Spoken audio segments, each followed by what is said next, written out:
مخالفان تاجیک از بازپس فرستادن بعضی از پیروانشان از اروپا به دوشنبه نگران هستند.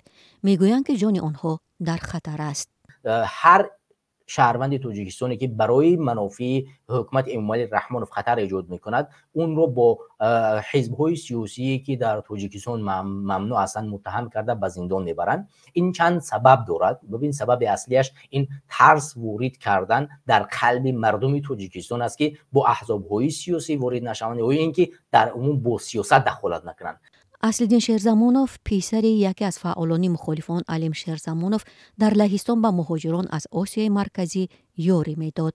روز 10 ژانویه دستگیر و سپس رها شد، اما خدمات مرزبانی لهستان خواسته است کشور را ترک کند. سرنوشت او هنوز ناروشن است.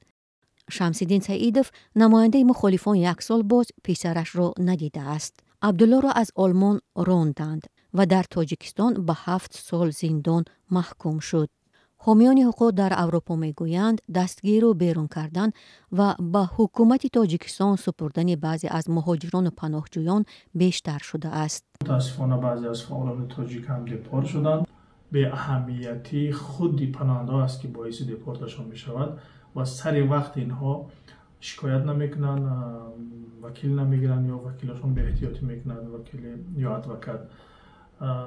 و خب متاسفانه استبداد میشن و خیلی از اونها زندانی هم میشن و همه آمارها نیست. مثلا عبدالله شمس‌الدین زندانی شد، بعضی هم اخراج شدن، زندانی نشدن. در تاجیکستان آمار دپورت شده ها بسیار است. متاسفانه ما همه این آمارها رو نداریم. رسانه‌های اروپایی زیاد شدن اخراج مهاجران را به دیگر شدن قانونگذاری و روحیه جامعه وابسته می‌دانند. آنهایی که حق بود و باش را ندارند باید کشور ما را ترک کنند. شماره بیرون کردن امسال الکی 27% بیشتر است، ولی باز هم چاره‌های فوری ضرورند. برای حمایت حقوق بنیادی پناهندگی ما باید مهاجرت غیر قانونی را سخت محدود کنیم. افزودن بازداشت و بازپس فرستادن مهاجران تاجیک آنها را در اروپا به تشویش آورده است. میگویند نمیدانند در چنین حالت باید چی کار کنند. حامیان حقوق به آنها مشورت میدهند. بیاید بچینید چرای طلبات‌های قانونگذاری همان دولتی بود و باششون. اگر یگان فعالیت، یگان عمل برای آنها منع کرده باشد موقتا یا که دائمی، اون رو نباید کرد. هنگام تغییر دادن محل استقامت، هنگام تغییر یافتن یگان وضعیت در اویلش، در کارش، در همون اون چیزی که به پرونده ضرور است، اون کس باید حتما خبر دهد.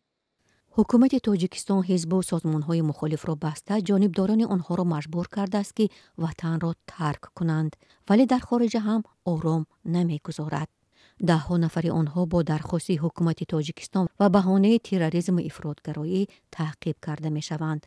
مخالفان حکومت را به سرکوب دیگر اندیشان و نزدیکان آنها در آستانه گزارش احتمال قدرت عیبدار می‌کنند.